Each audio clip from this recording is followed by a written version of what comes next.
ka na, Benji. Seryoso at galit na saad ni Iriza na kasalukuyang kaharap ngayon ang kanyang fiancé si Benji sa isang restaurant. Naiiling na natatawa naman ng lalaki na para pang pinaglalaruan at hindi sineseryoso ang saad ng dalaga. Alam mo, Iriza, napakataas talaga ng pride mo eh. I already apologized, yet there you are, acting as if you're not also human. Tao rin ako, nagkakamali. Kaya pwede ba, Iriza?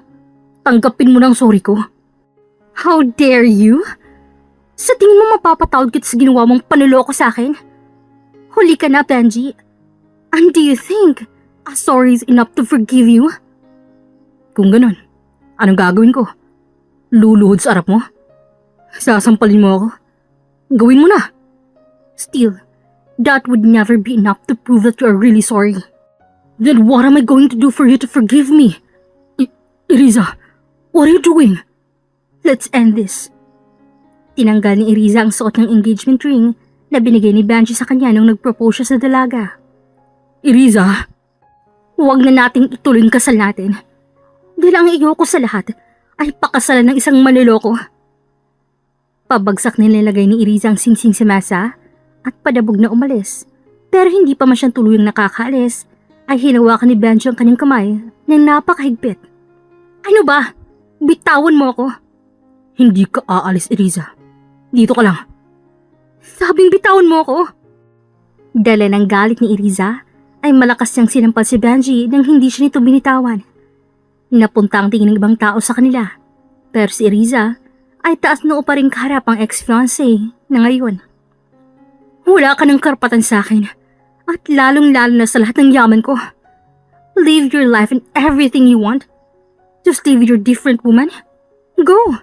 Walang pipigil sa'yo. We are done and you have nothing to do with it. Malakas na hinawag ni Iriza ang kanyang kamay at naglakad na paalis. Naiwan naman doon si Benji na tila napahiya sa harap ng publiko. Siya si Iriza Manuela Alcazar, lumaking mayaman at napakaraming pangarap sa buhay. Nung pumanaw ang kanyang ama, na tanging naiiwan ang kanyang masasandigan, ay doon sinubok ng buhay si Iriza. Pero hindi siya sumuko, kaya ngayon ay nakapagpatayo na siya ng isang kilalang at successful na negosyo. Sa kanya na rin nakapangalan ang lupa at mansyon ng kanyang mga magulang. Doon, nakilala niyang isa ring mayaman na si Benji at kalaunay naging sila at may plano ng magpakasal. Pero dahil sa kutob na meron si Iriza, ay nahuli niya itong may ibang babae kaya hindi nagdalawang isip na iwan ito ni Iriza. Dahil mas importante sa kanyang sarili at karapatan. Ilabas niyo na yan lahat. Siguraduhin niyong walang gamit ni Benji ang maiwan sa mansyon ko. 5 kalalakihan ang binuhat palabas lahat ng gamit ni Benji palabas ng mansyon habang nakatingin lamang si Iriza sa kanila. Kahapon niya ito nahuli na may kabit pero masaklap dahil hindi niya nakita ang mukha ng babae. Kahit nasasaktan si Iriza sa nangyari, ay mas pipiliin niya ang kanyang sarili at magiging matatag para sa mga pangarap niya. Ang akala ni Iriza ay matatapos ng kanyang problema, pero ang hindi niya alam ay isang patibong ang ginawa ni Benji na magpapabago sa buong buhay ni Iriza. Mula sa kusina ng mansyon, isang kasambahay ang kasalukuyang tinatawagan si Benji na siya palang kasabwat ng binata. Nasaan na siya ngayon? Nasa sala po. Inuutusan mga tauhan niyang ilabas sa mga gamit niyo po. Visit na babae yan. Sige, gawin mo ng plano.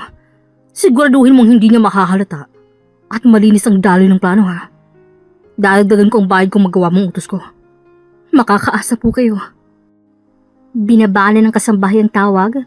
Mula sa kusina ay naglakad siya palabas dala-dalang isang tray ng mga juice kung saan ang isa roon ay may nilagay siyang pampahilo na para kay Iriza. Ma'am Iriza, kumalma po muna kayo. Meron po akong ginawang juice. Uminom po muna kayo para kumalmang pakiramdam ninyo. Naiintindihan po namin kayo, ma'am. Tama lang din ang desisyon niyong iwan si Sir Benji. Kaya kumalma po muna kayo. Ang walang kaalam-alam na si Iriza ay kinuha ang baso ng juice at nagpasalamat. Salamat, manang. Bigyan mo na rin po ng juice ang mga tauhan ko. Yes po, ma'am. Habang naglalakad paalis ang kasambahay, ay pasikreto niyang pinagmasdan si Iriza na hinay-hinay ng iniinom ang juice Kaya malademonyong ngumiti ang kasambahay nang nagawa niya ang plano. Lumipas ang hapon, ay nagsimula ng mahilo si Riza. Wala siyang kaalam-alam na galing yun sa juice na ininom niya. Akala niya sumakit lamang ang kanyang ulo sa stress. Nagpahinga muna siya sa kanyang kwarto pero ang hindi niya alam ay pinainom pala siya ng isang gamot kung saan makakatulog siya at hindi magigising sa loob ng 10 oras.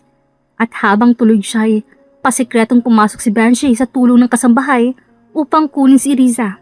Dalang plano ng binata ay dadalhin ng dalaga sa mental hospital at doon siya ikukulong at hindi na siya makakalabas pa. Lumipas ang 10 oras, nagising si Riza. Napahawak siya sa kanyang ulo dahil sa sakit at kaagad niya napalingon sa paligid nang mapagtantong hindi niya kwarto. Lalo pa at maputi ang buong paligid. Mas ikinagulat niya ay nakasuot na siya ng puting bestida. Nasaan ako? Kinusot ni Riza ang kanyang mga mata. Nagbabaka sakaling nananaginip lamang siya pero hindi. Totoong nandoon siya. Kaagad na napatayo si Riza at lumapit sa pintuan na may maliit na bintana. Hello? May tao ba dyan? Palabasan niyo na ako rito. Malakas sa kinalabog ni Riza ang pinto nang walang lumalapit sa kanya. Nangingig na rin siya sa takot dahil hindi niya alam kung anong nangyayari. Hello? Palabasan niyo na ako rito, sabi. Hindi niyo ako pwedeng ikulong. I didn't do anything. Palabasin niyo ako. Napaatras sa gulat si Riza nang makarinig ng kalabog din sa kanyang kaliwang bahagi. Dahil sa takot, ay muli siyang bumalik sa kanyang higaan. Nagsimulang tumulo ang mga luha ni Riza sa takot dahil iisa lamang nasa isip niya kung nasan siya ngayon. Siya ay nasa mental hospital at hindi niya alam kung paanong sa isang iglap lamang ay nandoon na siya. Finally, nagawa ko na rin ang plano ko. Humalakhak ng malakas si Benji na kasalukuyang nasa mansyon nga ni Riza. Ang ginawa lang naman ni Benji ay gawa ng papeles si Riza upang makapasok sa mental hospital ang dalaga. Pineke niya iyon, pati na rin ang contract na nagsasabing hiwalay na sila ni Riza ay tinapon niya. Kaya ang akala ng lahat ay fiancé pa rin silang dalawa. Base rin sa makinalat na statement ni Benji, ay nabali daw si Riza at kailangang sumilalim sa gamutan. Kaya sa kasalukuyan, siya muna raw ang magbabantay sa lahat ng negosyo nito. Pero ang totoo, ay isa-isa niya itong nanakawin. Kasamang babaeng kabit niya na walang iba, kundi ang best friend ni Riza na si Alea. Ang babaeng hindi nakilala ni Riza nung nahuli niya si Benji na may ibang babae, na siya palang best friend niya lang.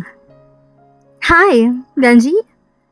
Abot tengang umiti si Benji kay Alea, nakapapasok lamang ng mansyon. Mabutit nandito ka na. Pareho silang ngumiti habang pinagmasdan ng napakalaking mansyon. Sa atin na bang mansyon na to, Benji? Oo naman. Sa atin ang lahat ng yaman ni Riza. Akala ko panaginip lang to lahat. Pero totoo na. Ang galing mo talaga, Benji. Well, I can't make it without you. Now that we already have the control of all Riza's wealth, sisimulan na natin ang pagnanakaw at hinay-hinay natin kukunin lahat hanggang sa wala nang matira. Exactly. Mag-enjoy muna siya ron sa mental hospital habang tayo rito. Magpapakasaya. Parehong tumawa ang dalawa sa galak na nararamdaman na puno ng kasamaan habang si Riza ay patuloy sa pag-iyak at pagsigaw at wala pang alam sa mga plano ng dalawa. Pakawalan niyo ako rito! Sabi hindi ako baliw eh! Dumaan ang isang araw. Pinakain, pinaliguan at bihinisan si Riza na nag-aakalang baliw siya. Pero ang totoo ay isa lamang siyang biktima ng panloloko. Nakahiga sa kama si Riza ng isang nurse ang pumasok sa kanyang kwarto. Kaya diretso siyang tumayo at lumapit sa nurse. Nurse, hindi ako baliw. Nagkakamali kayo. Normal ako. Maayos ang pag-iisip ko, miss. Hindi ko alam kung bakit ako nandito. Nagising na lang ako. Nandito na ako sa loob. Makikita sa mata ng nurse ang awa kay Riza. Kayo po ba si Miss Riza? Yes, I'm Riza Manuela Alcazar, the CEO of that famous cuisine restaurant. Kilala mo ako, di ba? Ako yun. I am happily contented with what I got. Kaya bakit naman ako magpapakabaliw, and also, wala akong sakit sa pag-iisip. I know what I'm thinking. 5% po ng mga pasyente rito ay kagaya po ninyo. Kaya pasensya na po. Wala po akong magagawa lalo pat kitang-kita sa result dito na kailangan niyo pong magamot. What? Anong results? Nakatingin si Riza sa hawak na papeles ng nurse. Ano to? Wala akong maalalang nagpa-diagnose ako nito. At saka, sinong gumawa nito? I didn't do such things. Base po sa papers, si Mr. Benji Fausto po ang nagpasa ng results ng mga to at nanghiling tulong sa amin kaya hindi po kami naglalong isip na kunin po kayo. What? Huwag po kayong mag-alala. Gagaling po kayo rito. Dahil bukas na bukas, magsisimula na din po ang mga activities namin at makakatulong po to sa inyong pag-iisip. Sige po, Miss Riza. Magpahinga muna po kayo. Parang napako sa kinatatayon si Riza sa mga narinig. Nakaalis na ang nurse, pero parang pabalik-balik sa kanyang panidig ang pangalan ng lalaking walang iba, kundi ang kanyang ex-fiancing si Benji. Doon niya napagtanto na niloloko siya nito at may posibilidad na may ginagawa na siya ngayon na hindi niya alam at unang-unang naisip ni Riza ay ang kanyang kayamanan. Kailangan ko makalabas dito. Palabasin niyo ako rito. Hayop ka, Benji. Manloloko ka. Patuloy sa pagsigaw si Riza pero walang ni isang tumutulong sa kanya dahil ang akala ng lahat nabaliw nga talaga siya. Sa kabila ng paghihirap ni Riza ay isang bilyonaryong binata na nagngangalang Anthony ang kasalukuyang nakaupo kaharap ang kanyang lolo sa opisina nito. Almost every part of your company has changed. Even the rates has increased. Yet, my grandson hasn't changed until now. Napabuntong hinga si Anthony nang maintindihan ng pagpapahiwatig ng kanyang lolo. Anthony, I am 85 years old now. Hindi ko nga alam na baka bukas wala na ako. Lolo, wag po kayo magsalita ng ganyan. Ilang beses ko bang sasabihin sa'yo na maghanap ka ng mapapangasawa mo? You are 35, pero kahit ka-date wala ka. I understand your point, Lolo. Pero mas uunahan ko po ang business. Hanggang sa tumanda kang binata. Anthony, gusto kong magkaroon ka ng asawa habang buhay pa ako. Gusto kong makita ka sa harap ng simbahan kasamang babaeng minamahal mo. Tanging pagyukula ang nagawa ni Anthony. Mahal na mahal niya ang kanyang lolo at gagawin niya ang lahat, mabigay lang ang lahat para sa natatanging naiiwang mahal niya sa buhay. As soon as possible, I will find my wife, Lolo. I will grant your wish. Siya si Anthony Gael Darwell. Sa edad na 35, ay meron na siyang 10 business at siya ang CEO sa lahat ng yon.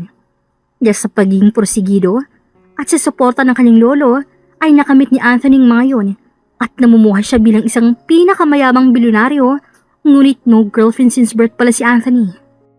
Maraming nakapilang babae na may gusto sa kanya dahil sa angking kagwapuhan, katangkaran at matikas na katawan. Ngunit wala ni isang nakakuha ng kanyang atensyon at ngayon ay hiling ng kanyang lolong makahanap siya ng mapapangasawa bago siya mawala. Hindi pa man handa si Anthony na gusto niyang patunayan to sa kanyang lolo. Any schedule tomorrow? Only at 3 to 4 p.m. sir. The head doctor of Hope Mental Hospital wanted to see you for acknowledgement. Hope Mental Hospital? Is that the newest hospital I sponsored? Yes sir. Gusto niya pong makita kayo bukas at magpasalamat sa tulong ninyo. Sure. I will be going alone. You'll just stay here in the office tomorrow. Yes sir. And, by the way, have you ever tried a man and a woman meeting for the first time? Like a date? Something like a... Blind date po bang pinapahiwatig niyo, sir? Yes, a blind date. Hindi ko po na-try yan, sir. Pero ang sabi ng kaibigan ko, diyan nagkatuluyan sila ng asawa niya. Really? Opo. Kinasala nga sila last month. Oh, if that's so, can you schedule me a blind date? Hindi makapaniwala ang sekretary ni Anthony dahil sa loob ng ilang taong pagsisilbi niya sa kanyang boss, ay hindi pa niya ito nakikitang nakikipag-date. First time niyo po yata, sir? Sure po ba kayo? Yun din ang iniisip ni Anthony. Wala siyang kalam-alam sa mundo ng dating, pero mas inisip niya ang hiling ng kanyang lolo. That's why I should try. Find me a woman for a date tomorrow evening. Yes, sir. Pwede po bang malaman anong type ninyo? Type? You mean blood type? Pinigilan ng kanyang sekretarya ang matawa dahil totoong first time nga ito ng kanyang boss. Ang ibig ko pong sabihin, ano pong type niyo sa babae? Tila nakaramdam ng hiya si Anthony dahil wala nga siyang alam sa mga ganoon. At higit sa lahat, hindi niya alam kung ano ang tipo niya sa babae. Just look for someone that you think would fit for my personality and whatsoever. I know you can do that, right? Kung gano'n, maghahanap na po ako. Umalis ang sekretarya habang si Anthony ay napabuntong hininga dahil mas nahihirapan siya sa mga ganong bagay kaysa sa mga katanungan patungkol sa business. Literal na wala nga talaga siyang alam pagdating sa pagdidate. Sumapit ang umaga ay maagang ginising si Riza ng mga nurse at ganun din ang ibang mga pasyente na kasama niya. Imbis na magsigaw-sigaw si Riza, ay mas pinili niya munang kumalma sa pagkakataong to. Nang makakain at makaligo na, ay dinala sila sa isang hall kung saan isang event ang magaganap. Maraming iba't ibang klase ng event ang nangyari. Pero si Riza ay tulala sa gilid buong maghapon at nakamasid lamang siya. Naghahanap ng tiyempo na baka may taong tutulong sa kanya. Umupo muna tayong lahat, lalo pat dumating ng isang sponsor na nagbigay ng malaking suporta sa hospital na to. Tahimik at nakikinig lamang si Riza sa gilid habang nakamasid pa rin sa pwedeng gawin niya. Please let me welcome the presence of Mr. Anthony Dorwell. Pangiting naglakad papunta sa harap si Anthony. Ang sinasabing hospital na isa sa sinusuportahan ni Anthony ay siyang hospital na kasalukuyang nandoon si Riza, ang Hope Mental Hospital. Napuno ng palakpakan ng buong hall habang si Riza ay napatingin din sa stage kung saan isang lalaking nakasuot ng suit, may matikas na pangangatawan, matangkad at napakamamahali ng aura nito ang umagaw sa atensyon niya. Pamilyar sa kanyang lalaki lalo pat nakita niya na ito noon. I am so happy to see you here right now. And also, thank you so much for inviting me. Habang nagsasalita si Anthony sa harap, ay nakaisip naman ng paraan si Riza. At habang patuloy sa pagsasalita ang binata, ay sa wakas, naalala niya rin kung saan niya ito nakita noon. Nakasama niya na ito sa isang business meeting sa Los Angeles. Hindi sila magkakilala, pero dahil famous at isa sa pinakamayamang CEO si Anthony, ay naging pamilyar siya nito. Ito na nag-iisang chance ni Riza na humingi ng tulong. Wala nang iba pa. Kailangan niyang makalabas doon sa tulong ng isang bisita. Pasikretong naglakad si Riza sa may pintuan ng hall at habang nasa stage ang tingin ng halos lahat ng nurse, ay kinuha niyang oportunidad na yun nilumabas ng hall. Ngayon, tahimik at walang katao-tao sa labas. Ang gagawin niya lamang ay magtatago muna at hihintaying lumabas si Anthony at doon manghihingi siya ng tulong. Desperada na si Riza. Kahit kawalan man ito ng kanyang karangalan, ay wala na siyang pake. Kailangan niyang makatakas. Sa halos isang oras sa pagtatago, ay nahagilat niyang lumabas na si Anthony, kaya hindi nagsayang ng segundo si Riza. Diretso siyang lumabas, tumakbo palapit sa binata, at kinalabit ito sa braso. Sir Anthony, tulungan niyo po ako. Nagulat na lumingon si Anthony sa dalaga nang bigla nilang sumulpot sa kanyang harapan. Base sa suot, ay nalaman ni Anthony ng pasyente ito at hindi rin siya makapaniwalang kilala siya ng dalaga. Sino ka? Paano mo ako nakilala? Nanginginig na tinuro ni Riza ang kanyang sarili habang nakahawak pa rin sa braso ng binata. Alam kong hindi mo ako kilala, but we met each other before. Business meeting in Los Angeles. The Cuisine Restaurant. Akong nagmamay-ari noon. My name is Riza Manuela Alcazar. We've met each other before. Dahil sa ingay, ay napansin ito ng mga nurses, kaya agad silang tumakbo, palapit at kinuha si Riza. No! Bitawan niyo ako! Pasensya na po kayo, Sir Anthony. Hindi ako baliw. Bitawan niyo ako! Sir Anthony, tulungan niyo ako. Hindi ako baliw. Tuluyan ang napapitaw si Riza at hinili na palayo mula kay Anthony. Ang akala ng dalaga ay tuloy na siyang makukulong sa ospital na yon at walang silbi ang lahat ng plano niya. Pero nagkamali siya. Wait, Napatigil ng mga nurse ang sumigaw si Anthony at naglakad ito palapit sa mga nurse na may hawak kay Eriza. Idadalhin na po namin siya sa kanyang kwarto, Sir Anthony. Pasensya na po talaga sa nangyari. No. You'll not take her back to her room. Po? May problema po ba, sir? I'll take her. Nagkatingin na ng mga nurse habang si Eriza ay parang nagliwanag ang paningin nang alam niyang may pag-asa na siyang makalabas sa tulong ni Anthony. Let me talk to the head doctor now. Nasa labas ang opisina ngayon ng doktor si Eriza. Nasa loob si Anthony, kausap ang doktor. Nakaupo lamang siya ron sa labas at napapaisip sa mga naging pangyayari. Hindi niya inakala ang mga naganap. May mga nurse na napapatingin kay Eriza at imbis na pansinin sila, ay pinagwalang pansin niya na lamang ito. Halo-halo ang kanyang emosyon at humigit to ng saya dahil sa wakas, nagkatotoo ang kanyang plano.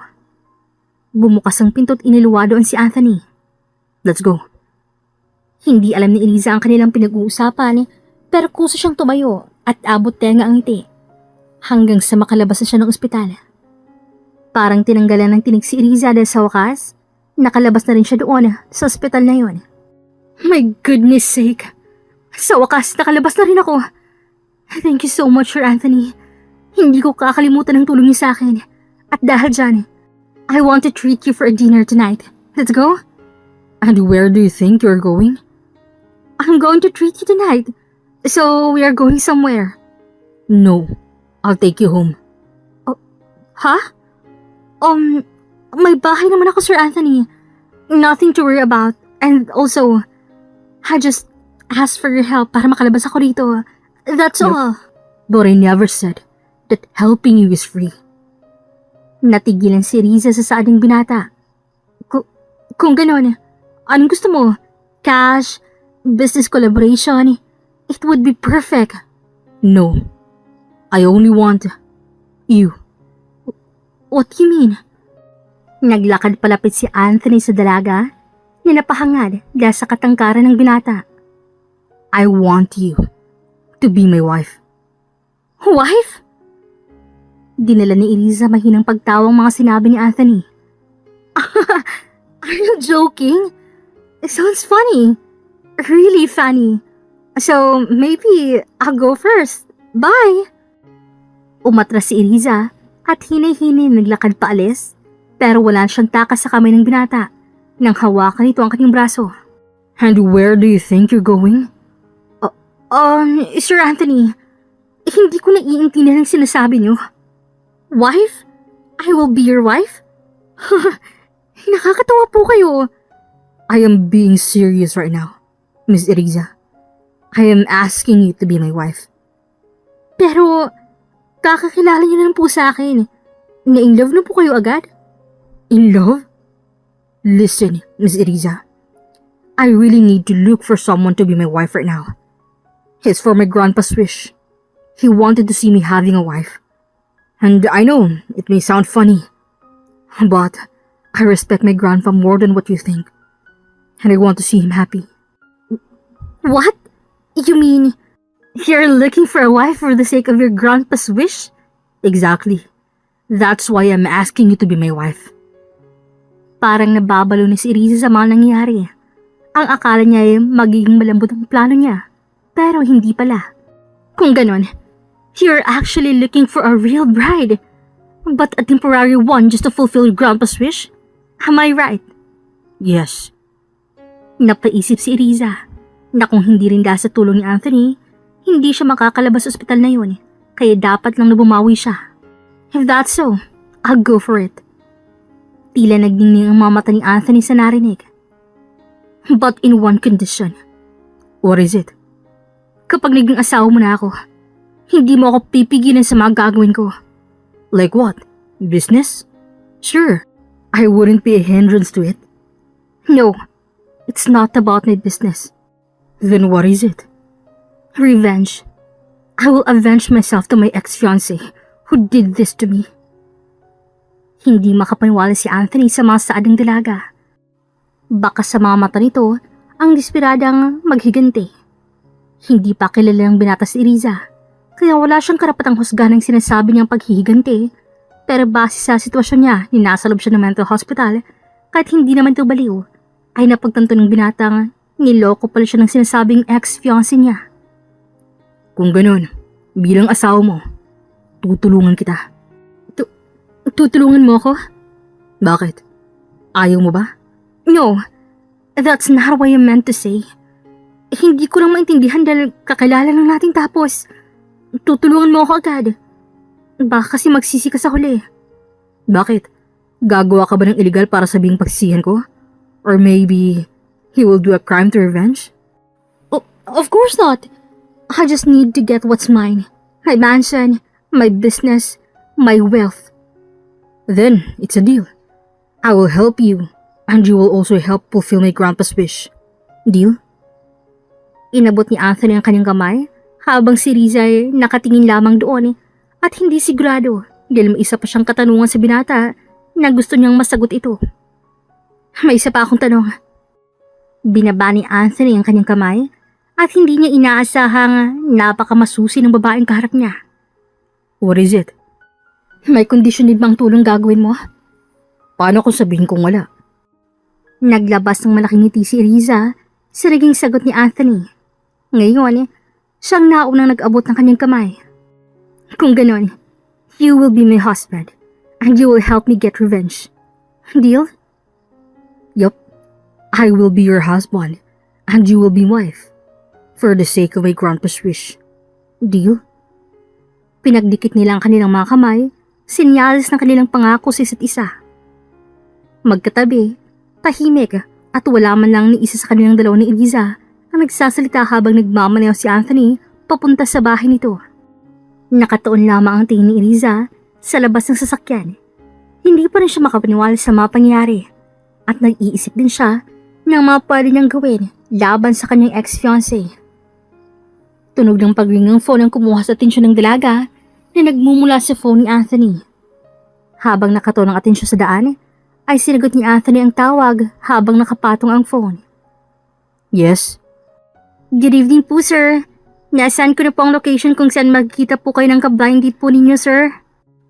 Natigilan si Anthony nang maalala niya ang inutusan niya palang kanyang sekretarya na hanapan siya nito ng kadate habang si Riza naman sa tabi niya ay umaastang parang walang narinig pero rinig na rinig niya ito dahil naka-loudspeaker. Hindi alam ni Anthony ang gagawin, lalo pat naririnig ito ni Riza. Lalong-klaro na rin ang pamumula ng kanyang pisngi dahil sa hiya. Hindi po ba kayo sure, sir? Huwag po kayong mag-alala. Ganyan po talaga kapag first time. Masasanay din po kayo niyan. Gustong matawa ni Eliza habang nakikinig, pero kailangan niya itong pigilan.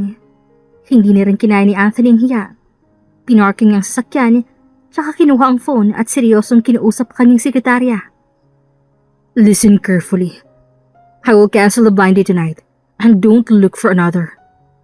Sir, may problema po ba? I already found my wife. Ang natatawang si Eliza ay natigilan. Po? I already found someone for me. Now cancel the blind date. Diretsong in-off ni Anthony ang tawag, kaya nagkaroon ng katahimikan sa pagitan nilang dalawa. Si Eliza naman na pinipigilan pa rin ang matawa, ay hindi na napigilang magsalita. Hindi naman sa nangyayalam ako, Sir Anthony. Pero, hindi ko rin naman sinasadyang marinig. May ka-blind date pala kayo? Napaiwas ng tingin si Anthony at baka sa mukhang nahihiya ito. Tsaka, narinig ko rin na first time mo pala sa ganon. Ibig sabihin, wala pa palang experience? Nonsense. So, NGSB ka pala? NGSB? What does that mean? No girlfriend since birth. Then, it's none of your business. Stop it. Imbis na tumigil, ay nagpatuloy sa pang-aasar si Eliza kay Anthony. Ibig sabihin, wala ka pang first kiss? I said stop it now. Ibig din bang sabihin, hindi mo pa na-try yung intimate kiss or yung French kiss? Stop it. Or else. Or else what? Sa hindi inaasahan ni Eliza at dahil sa patuloy na pang-asar niya kay Anthony, ay hindi niya inaasahan ang ginawa ng binata. Wala siyang pasabing hindi na ni Anthony at hinalikan ito sa labi. Nastatwa si Eriza sa ginawa ng binata at siya mismong nagtulak dito palayo at masastatwa siya nang makita nga nakangiti na ngayon si Anthony. Oh, anong ginagawa mo? I already told you to stop, but you didn't. Hinawakan ni Anthony ang pisngi ni Eriza at naramdaman niya roon ang mainit na pakiramdam niya nagmumula sa malaking palad ng binata. Intimate kiss? French kiss? I can do that both. Especially to you, Miss Eriza. So don't make such mistake again if you don't want me to suck your lips next time. Hindi nila nakasagot si Eriza. Pulang-pula na ang kanyang mga pisngi habang napakalakas na ng pintig ng kanyang puso. Talaga? Parang mapapatay sa gusto ang lolo ni Anthony nang ikwento ng kanyang sekretarya sa kanyang lolo na may mapapangasawa na si Anthony. Opo, sinabi niya po lahat sa akin kagabi. Hindi pa ako bingi, sir. Alalang-alala ko pa mga sinabi ng apo po ninyo na I already found my wife. Parang aatakihin sa puso dahil sa saya ang lolo ni Anthony dahil sa wakas ay nagkatotoo na rin ang hiling niya. Pero sa likod nito ay kondisyon lang pala ni Anthony at Eriza. Kung ganun, tawagin mo si Anthony para maisagawa na ang kasal. Gusto ko ang pinakabonggang kasal. At saka pakisabi na rin na gusto kong makitang mapapangsawa niya. Okay po, sir. Nakaalis ng sekretarya, pero nanatili ang kilig at saya ng lolo ni Anthony sa opisina. Nag-aakala rin siya ng magpapanon ang dalawa, lalo na sa honeymoon, pero hindi alam ng kanyang lolo na iba palang pinaplano nila. Are you saying that you wanted revenge before getting married? Yes, kasi alam naman nating napakahabang proseso ang kasal. Marami pa tayong pipirmahan. Isasalang pa tayo sa counseling at pagkatapos honeymoon. Halos lagpas isang buwan yan. Then how about my business? Alam kong may ginagawa ng kagaguhan doon ng lalaking yun. Then how about my grandfather? He wants me to have a wife and to see my bride walking through the aisle. Hindi natin alam ang panahon at hindi ko hahayaang pagsisihan ko na hindi ko nagawang hiling niya. Ngayon, naiipit na tayo kung anong mauuna. Napasandal si Eriza sa kanyang kinauupuan at napabuntong hininga naman si Anthony. Pinaplano nila ang mga gagawin nila bilang mag-asawa, pero hindi nila alam kung anong unang gagawin. Ikakasal ba para sa hiling ng lolo ni Anthony o ang hiling ni Eriza na makuha ang yaman niya si ex-fiancé? Habang tahimik at nag-iisip ang dalawa, ay may suggestion si Anthony. Kung ganon, paano kung pagsabay na lang natin? Napangiti si Eriza at tumango-tango. That sounds good. I'll go for that. Inabot ni Anthony ang kanyang kamay habang mangiti sa labi. Nagkaroon ng saglit na katahimikan sa dalawa habang magkahawak pa rin ang parehong mga kamay, kaya dali-dali silang kumalas sa isa't isa at umayos ng upo. By the way, about your ex-fiancé. Paano ka naman yun ipasok sa mental hospital na hindi mo nalaman? And how come you found out that it was him who did that to you? Muling naalala ni Eriza ang mga nangyari. Mga paaw ni Benji na kinamumuhian niya na akala niya ay totoo. Yun pala ay may masama ng balak sa kanya. Nagising na lang ako sa nasa loob ng kwartong yun. Nalaman ko rin na siya mismong nagpapasok sa akin doon ay dahil sa sinabi ng isang nurse sa akin. Makikita sa papeles sa mga result na si Benji ang nagproseso, sa mga pekang check-up results, at sa kung ano-ano pa. What's his name again? Benji Fausto. Why? Do you know him? Of course I do. How come you didn't know about him, Eriza? Huh? What do you mean? So, muntikan ka na palang ikasal sa lalaking hindi mo man ang alam ang nakaraan niya? What? Kilalang sugarol sa malaking kasino si Benji Fausto. Iyan ang pangalan niya. Ano? Sugarol? Ay, talagang wala kang alam sa fiancé mo. Excuse me. Ex-fiancé ko na yun. Whatever. Basta mabuti na lang maswerte kang nakawala sa kanya. Dahil kung hindi, baka ubos na ang pera mo. So after all, he was after my wealth? Exactly. Mabuti nga at wala ni isang papeles ang pinirmahan ko galing sa kanya. Maybe for now, he couldn't take any cash from my bank account. But I know he will do anything just to take my money. Mabuting at nahuli ko siyang may kabit eh. Wow! Ibig sabihin, he is hitting you using 2 stones, huh? How come a successful businesswoman became full in love? Shut up. Yes, aamin ko na. I am blinded by love. Whatever. Hindi ko naman na uulitin yun. I will never fall in love again. Really? Really? Kahit na sa'yo. Well, we are both in the same side. After all, this is just a temporary marriage for the sake of my grandfather's request. Let's say, I am a bargain bride. And also, just make sure not to fall in love with me, Mr. Anthony. Siguraduhin mo rin hindi ka mahuhulog sa akin, Miss Eriza. Iyon ang naging pangako nila sa isa't isa na akala nila ay napakasulido pero hindi nila alam na hanggang salita lamang iyon. Sa kabilang banda ay parang magiging tuloy na ang magkaparehong kilay ni Benji dahil halos 10 beses na niyang inulit-ulit na alamin ang password ng nakatagong vault sa mansyon ni Eriza. Buisit! Malakas yung sinipa ang bakal na vault pero pinagsisihan niya ito dahil sa tigas ay napadaing siya sa sakit. Hindi mo pa ba nabubuksan yan? Pumasok sa kwarto si Alea, nakararating lamang. Parang nagdugtong na rin ang 2 kilay. Ikaw kaya mabukas? Di ko alam yung password. Bakit kasi hindi mo inalam? Napakahaba ng oras mo noon habang kayo pa. Ano ba kasing ginagawa mo noon? Bakit hindi mo inalam? Tumahimik ka nga muna. Nag-iisip ako. Siguraduhin mo lang na mabubuksan mo yan. Oh, ikaw din. Nagawa mo na bang mag-withdraw lahat ng pera sa bank account niya? Ni piso wala. Ano? Ay di ba sinabi ko na sa'yo ang password? Sinulat ko na nga sa papel lahat ng impormasyon eh. Oo, at nakailang ulit na ako pero invalid pa rin. Anong magagawa ko? Baka maling password na isulat mo. Ay, kainis naman. 3 araw nang lumipas, pero ni kahit 1,000 mula kay Eriza ay wala silang nakuha dahil hindi nila alam na nasa maayos at mabigat na seguridad lahat ng pagmamay-ari ni Eriza. Ano nang gagawin natin? Parang nagnakaw lang tayo sa wala. Ikaw kasi, ang sabi mo makukuha natin agad, yun pala hindi. Ano nang gagawin natin? Hoy, huwag mo akong sisihin dito ah. May kasalanan ka rin. Best friend mo si Eriza, pero niloloko mo siya. O edi patas na tayo. Nakakabwisit.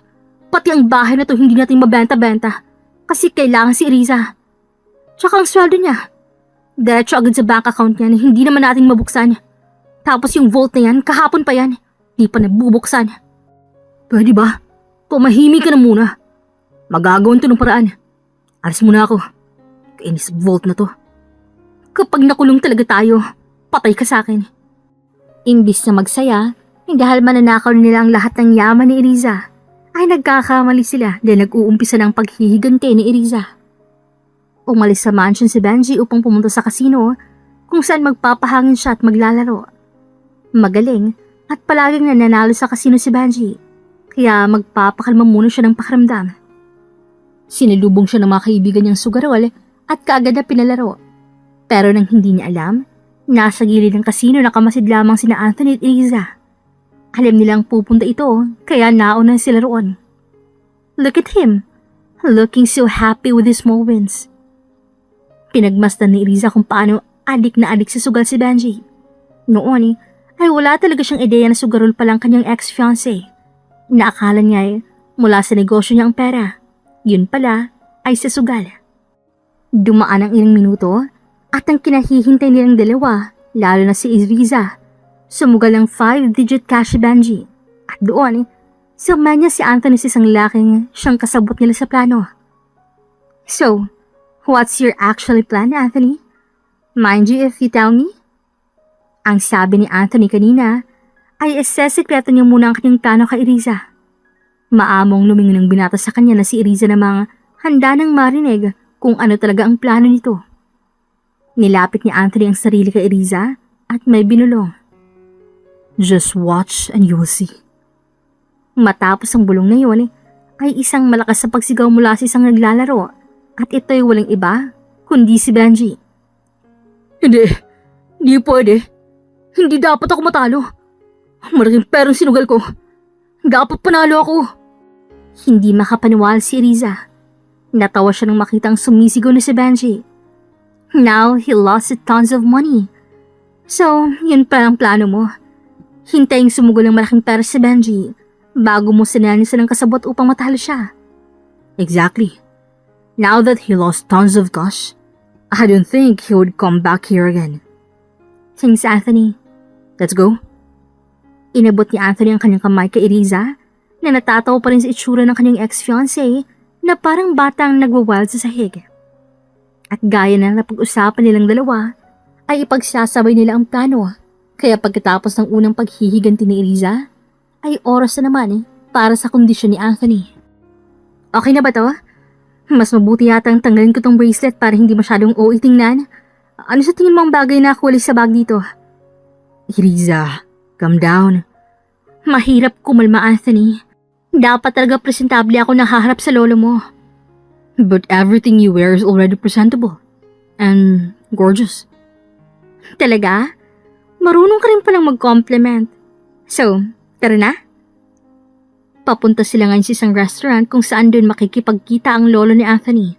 Dahil nasasabik niya itong makita ang mapapangasawa ng kanyang apo. Dapat komportabling upuan ang asawa ng apo ko. Siguraduhin yung magiging komportable siya.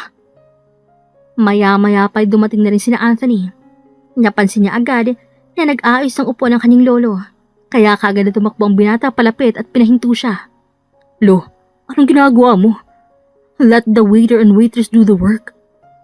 Gusto ko lang namang tumulong lalo pat darating ang asawa ng apo ko. Oh, nasaan na pala siya? Nang lumingon ng kanyang lolo, ay nahagilat niya agad si Riza na nakatayo at nakangiti. Napakagandang iha. Halika, upo ka rito. Gusto mo ba ng tubig, juice, o baka gusto mo ng wine? Waiter! Okay lang po ako. Mano po pala? Malapad ng umiti ang matanda dahil sa pakikitungo ni Riza. Kay baik na dalaga naman. Kaswerte ng apo ko na nakilala ka. Lolo, umupo ka na rin. Magkatabing umupo sina Anthony at Riza habang nasarap naman nila ang matanda. Naging maganda ang daloy na pag-uusap nila at hindi rin aakalain ni Riza na malapit ang kanyang loob sa lolo ni Anthony dahil mabait din ito. Pero isang katanungan mula sa matandang nagpatigil kay Riza at hindi alam ang maisasagot. Pwede bang malaman kung paano ko nagkakilala? At paano si Binibining Riza ay napaibig sa apo ko? Nagkatinginan sina Anthony at Riza. Yun ang nakalimutan nilang mapag-usapan sa isa't isa. Wala nang oras para pag-usapan pa, kailangan may isa sa kanilang magsalita. At nanguna na roon si Anthony. We met in a restaurant, Pulo, and suddenly, I fell in love with her. I asked for her number. We became friends. Yeah. Tumango-tango naman si Riza habang nakangiti ng pilit. And then, tila nawala ng ideya si Anthony sa susunod na mga sasabihin, kaya kaagad ng rumesbak si Riza. And then, I also fell in love with him, Lolo. I found him handsome, kind, and sincere. Yes, Lo. I also found her beautiful and I would say, she's one of the kind. Nanatiling nagkatitigan ng dalawa na para pang nadadala sila sa mga gawa-gawa nilang salita. Perfect. Kaagad na kumala silang pareho sa pagtitig sa isa't isa at umastang walang nangyaring kung ano. Kahit ang totoo tila nanlalambot ang mga puso nila pareho. Lumipas ang isang oras ng pakikipag-usap ay napapansin ni Anthony na nagkalapit ng loob ng kanyang lolo at si Riza. Napatitig na rin ang binata sa dalaga dahil nakita niya itong umiti ng napakalapad at hindi rin inakala makukuha niya kaagad ang loob ng kanyang lolo na kilalang masungit. Talaga po? Kung ganoon, gusto niyo po bang pumunta tayo ron? Tayong tatlo po. Gusto ko yan. Anthony, pupunta tayo. Mag-schedule ka na. Nabalik sa wisyo si Anthony sa pagkatula. Yes, Lo. Magpapaschedule na po ako. Napansin ni Riza na natulala si Anthony kaya lumapit siya ng konti sa binata at may binulong. Okay ka lang? Namumula ka yata. Maanghang ba yung in-order natin? Nothing. Hindi inaasahan ni Anthony na klarong-klaro palang pamumula ng kanyang mga pisngi. Hindi niya na ito kinaya, kaya dumiretso siya sa banyo at kinalma ang sarili. Calm down. Stop acting like that, Anthony. You and her are just married in papers. That's all, and you promise that you will never fall in love with her. Promise is a promise. Nang maikalma ni Anthony ang kanyang sarili, ay muli niyang naalala ang sinapit ni Eliza. Nang ikwento niya kasi ang ginawa ng ex-fiancé sa kanya, ay galit na galit siya sa lalaking yon, kaya hindi siya nagdalawang isip na tulungan si Eliza. Baka nga, nadala niya ito mula noon kung saan iniwan silang mag-ina ng kanyang ama para sa ibang babae. Kaya nasasaktan si Anthony kapag may nakikitang babaeng sinasaktan ng kanilang karelasyon. Kaya dahil doon, ay may naisip si Anthony. Kinuha niya ang kanyang phone at tinawagan ang kanyang sekretarya. Yes, sir? I have a favor to ask. Ano po yun? I want you to look for someone. Alamin mo kung sinong karelasyon ngayon ni Benji Fausto. Kung ganoon, sige po, sir. And also, I want the result as soon as possible. I know you can do that, right? Maraming salamat po. I'm happy meeting you, Lolo. I am more grateful seeing the next years of this family. Naggulat si Riza sa ading matanda, kaya napalingon siya kay Anthony na napangiti lamang. Basta maging malusog po kay Lolo. Huwag magpapaka-stress, ha? Maya-maya lang ay nagpaalam na sila. Umalis na rin sila Anthony pabalik sa mansyon. Tahimik ang naging biyahe habang nagmumuni-muni lamang si Riza. Hindi niya itatangging masaya siya ngayon, lalo pat naaalala niya ang kanyang lolo at lola na inaalagaan siya noon. Napagod ka yata kay Riza. Pasensya ka na, ha? Hindi ko talaga inakalang naparami ng kwento si Lolo. Actually, masaya ako, Anthony. Parang 5 minuto nga lang ang pag-uusap namin eh. Napangiti si Anthony sa saading dalaga. Salamat. For what? For this. And for everything. You know, you helped me from the start. Thank you. And I don't know how to repay you, so maybe if you want, we can spend more time with your lolo. Not to brag, but he looks so happy talking with me. He told me that. Mahinang natawa si Anthony at parang ngayon niya lang ito naramdaman. Sure, I would love that. Simula noon ay mas naging magkalapit na ang loob nilang dalawa na hindi nila aakalaing nahuhulog na pala sila sa isa't isa. Ito na pong result, sir. Binuksan ni Anthony ang folder kung saan naglalaman ang lahat ng impormasyon na hinahanap niya. Base po sa nakuha kong impormasyon ay kasalukuyan pong nakitira ngayon si Benji Fausto sa isang mansyon na pagmamayari po ni Miss Eliza, ang asawa niyo po. Tumango si Anthony bilang sagot. Parehong-pareho ito sa ikwento ni Eliza sa kanya. Hindi lang po yun, sir. Kasama niya sa pamamahay na yan si Miss Alea Samson. Makikita sa mga papeles kung saan may mga larawan na makikitang magkasama nga si Benji at ang sinasabing Alea. At higit po sa lahat, mag-best friend po sila ni Miss Eliza. You mean, this woman is in a relationship with my wife's ex-fiancé? Ganun na nga po. Sa tingin ko rin po na pareho nilang pinano ang nangyari sa asawa po ninyo.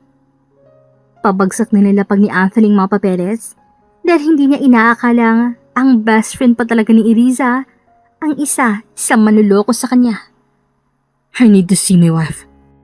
Sa kabilang banda ay nasa harap ng telephone si Eliza.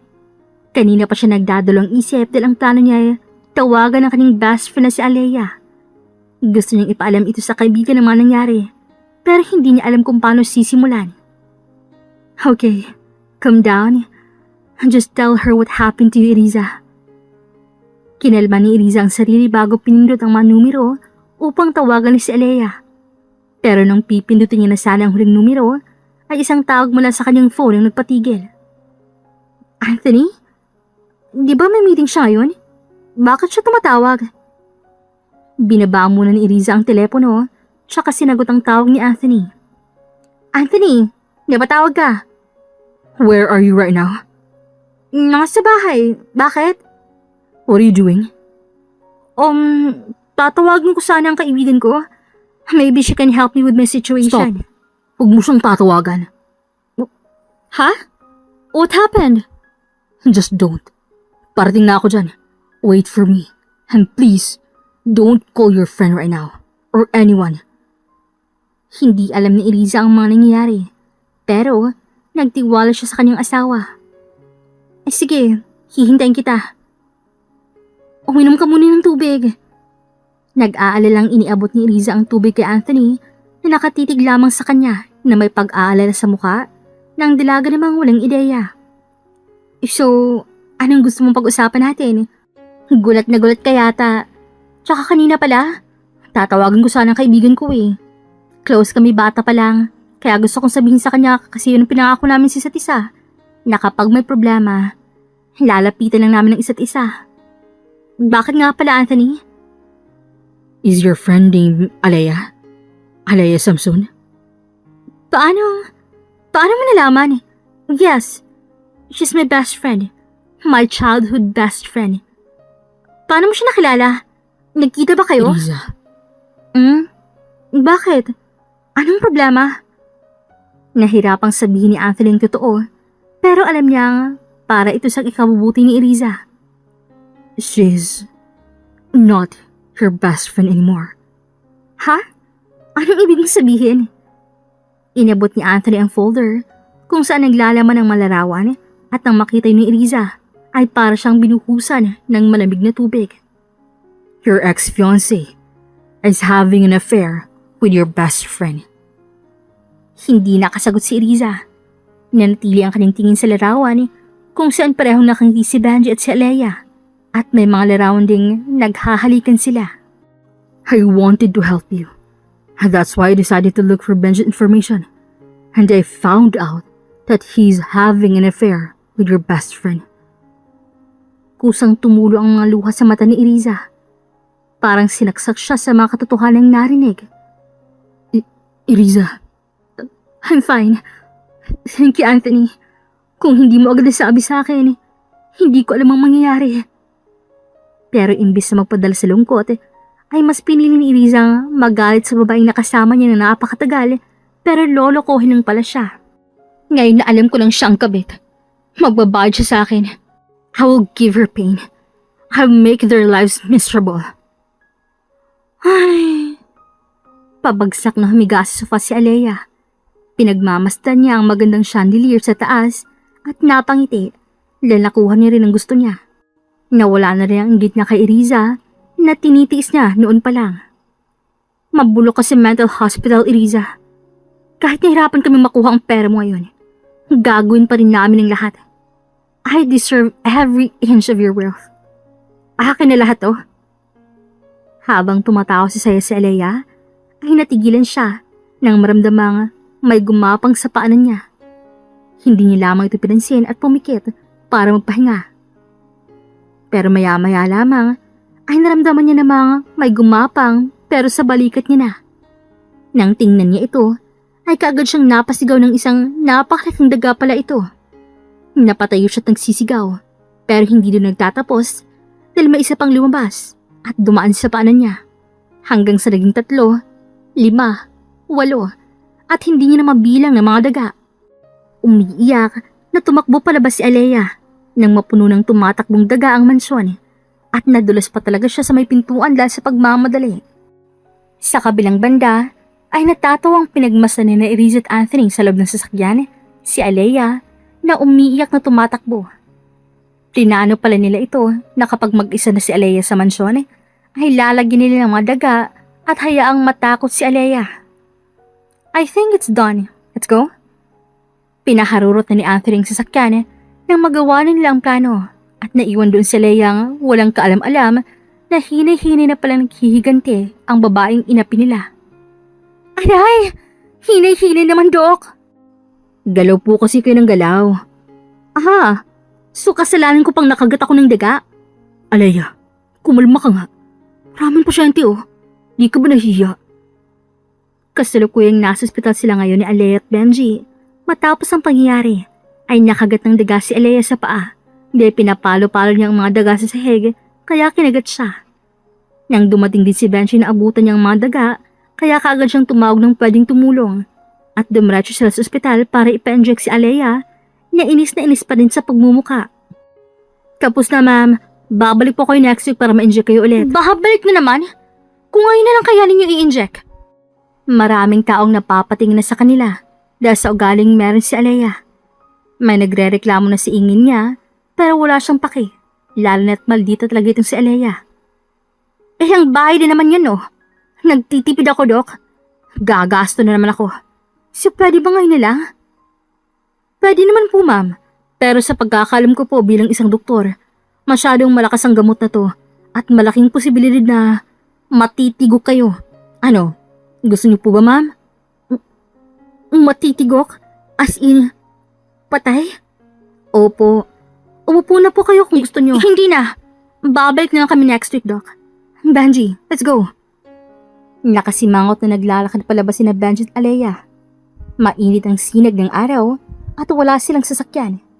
Benji, ang init-init. Ikaw kasi binenta mong sasakyan natin. Kasi naman, nalulung tayo sa utang. Wow! Bakit ka rin ba kasi nagsugal ng malaking pera? Kasalanan mo yan. Ikaw, alam mo bang malaking pera ng gasto ko sa pagpapa-inject sa'yo? Wala kang binigay.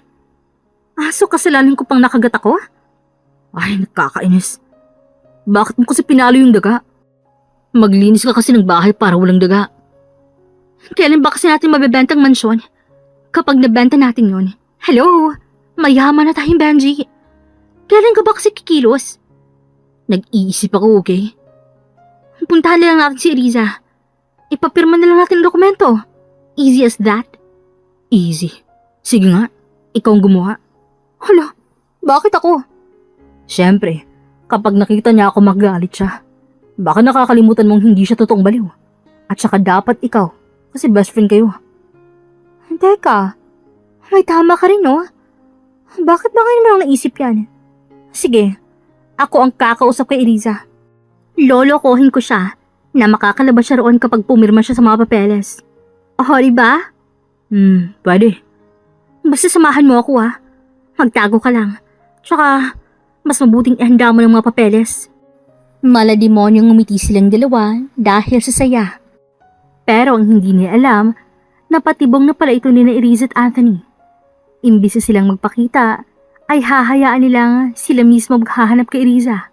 At doon niya haharapin silang pareho kasamang mga kaso na isasampa niya sa dalawang manloloko. Sa kabilang banda, ay kasalukuyang nasa bahay ng dalawa at naisipang mag-inuman doon. Cheers! Mabilis na nila kung Eriza ang alak at napabuntong hininga. Lasing na si Eriza, pero hindi pa siya tumitigil sa pag-inom. I'm exhausted. Eriza, hinay-hinay lang. Baka mapano ka. Anthony, ganito na ba talaga ako kawawa para lokohin nila? No, Eriza. Nagawa nila yon dahil naiinggit sila sa'yo. Bakit ba kasi ako nagpauto? Kainis.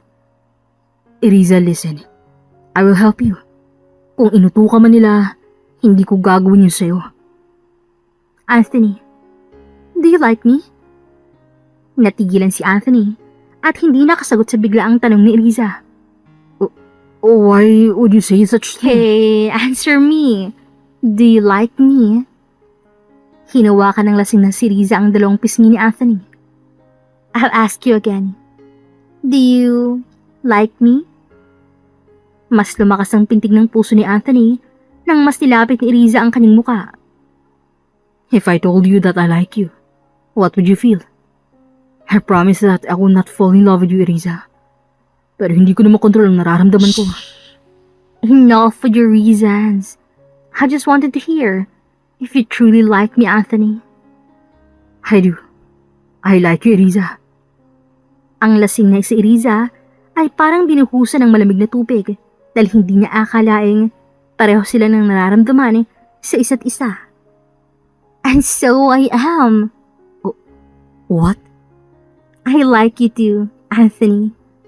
Nanatiling nakatitig silang pareho sa isa't isa habang mainit na mga buntong hinga nila ang maririnig sa buong kwarto.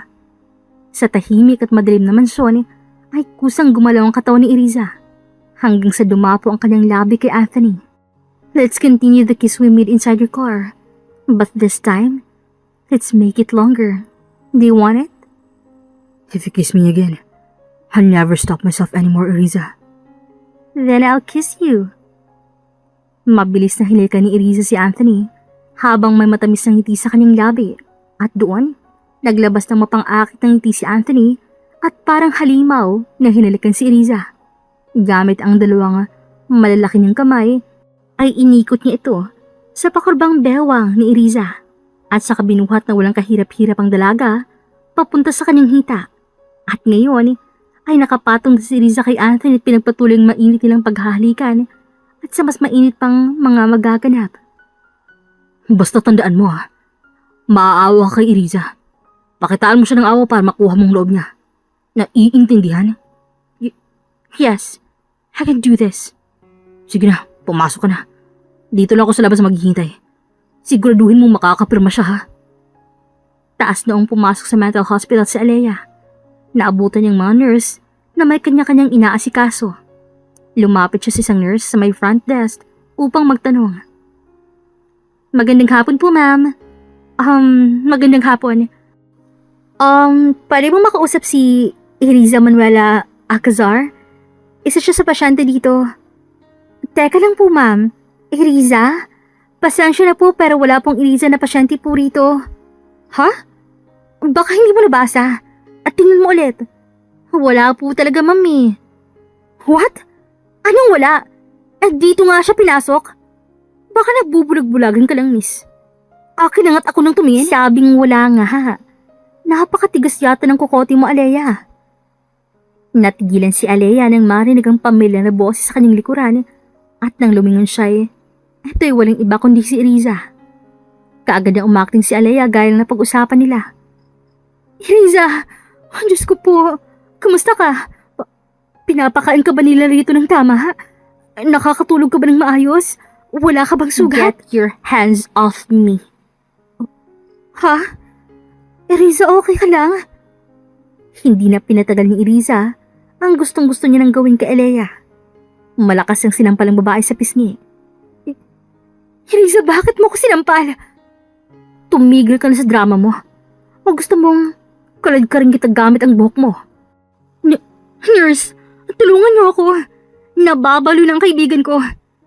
Eriza, anong ginagawa mo sa akin? Inagaw lang naman ni Eriza ang hawak ng mga papeles ni Alea at kitang-kita niya roon ang mga papeles ng lupa at mansyon niya mismo. Sabi ko na nga ba? At ibibenta niyo ang lupa ko? Eriza, what are you talking about? Akin na yan. Kung sa'yo to, di kunin mo. Isa-isang pinunit ni Eriza ang mga papel kaya napangasagulat si Alea. Now that it's already a mess, you can't sell what's mine, Alea. Ngayon, sabihin mo sa akin lahat-lahat. O kung ayaw mong gawin, gagawin kong pamunas yung mukha mo sa sahig. Mahigpit ang kumo ni Eriza at bakas doon ang galit na namumuo sa buo niyang katawan. Anong pinagsasabi mo, Eriza? Isa. Nababaliw ka na. Dalawa. Stop it, Eriza. Tatlo. Oo na. Oo na. Sasabihin ko na lahat. Ibibenta kong lupa at mansyon mo para makalabas ka rito. Ang akal ni Eriza ay sasabihin ni Alea ang totoo. Pero hindi. Nagawa pa rin niyang mangloko kaya malakas na sinampal ulit ito ni Eriza na nagpaupo kay Alea sa sahig. Nagawa mo pa talagang magsinungaling kahit alam ko ng lahat? Na niloko mo ko para makuha lahat ng yaman ko? Niloko niyo akong dalaw ni Benji ng patago at planong gawin niyo akong baliw? Eriza, patawarin mo ako. Maybe I can forgive you if I saw you both inside of the jail. Ha? Ano ibig sabihin? Bitawan niyo ako! Benji! Nakaposes ang mga kamay ni Benji habang may mga pulis ang pumasok sa loob at saka rin pinusasan si Alea. Eriza? Nakangiting nilapitan ni Eriza si Benji na hawak ng mga pulis habang si Alea ay umiiyak na pinusasan. It's been a while, Benji. Bagay pala siyang nakaposas. Anong ginagawa mo? Ako dapat ang magtanong sa'yo niyan. Napakademonyo mo para gawin sa akin yung lahat. Thankfully, someone helped me and I got the revenge I wanted. Ikaw ang demonyo pala rito. Anong sabi mo? Demonyo ka! Malakas na sinampan ni Eriza si Benji, pero hindi pa siya nakontento. 3 beses nang pabalik-balik na sinampal ang kanyang ex-fiancé hanggang sa mangisa ito sa galit. Magbabayad ka sa akin, Eriza. Aray! Hindi natuloy ni Benji ang mga sinigaw niya nang dumating si eksena si Anthony at madiing pinisilang tenga nito. Aray! Masyado ka na yatang maingay. Dalhin niyo na sila sa presinto. Eriza, hindi mo magagawa sa akin to. Nakangiting pinagmasdan ni Eriza ang dalawang nakaposats at sa wakas ay nakuha na rin ang hustisya ang hinahanap niya. Are you okay? Yes, Anthony. Thank you. It's nothing. I'm happy you're okay. Hinawakan ni Anthony ang mga kamay ni Eriza at hinaplos ito hanggang sa hindi na nakakumo ang mga kamao ng dalaga at kumalma na rin ang kanyang pakiramdam. Now that everything is in justice, it's time for us, Anthony. Hinawakan ni Eriza ang kamay ni Anthony pabalik habang nagkatitigan ng dalawa. About the arranged marriage we talk about, I want to change it. I want to... Dapat ako magsabi niyan. Hinawi ni Anthony ang ilang hibla ng buhok ni Eriza at hinawakan siya sa pisngi. About what happened to us last night. I don't want to marry just in these papers. I want to marry you as my wife and as my lover. Let's break the promise we once talked about that we will never fall in love with each other. Because I do. I love you, Eriza. Let's get married. Ilang linggong lumipas, ay kinasal din sina Anthony at Eriza. Dumalo sa kasal ng iba't ibang nagmamayari ng malaking kumpanya at lalong-lalo na ang lolo ni Anthony na siyang mas nasasabik na ikasal sila. Guilty rin sina Benji at Alea sa kasong hinatol sa kanila at namumuhay ngayon sa presinto habang sina Anthony at Eriza ay mas naging successful sa buhay lalo pat pareho silang CEO. Ilang taon nang lumipas, dala ng mas paglalim ng pag-iibigan nilang dalawa, ay biniyayaan sila ng malulusog na kambal na alagang-alaga rin sa kanilang lolo.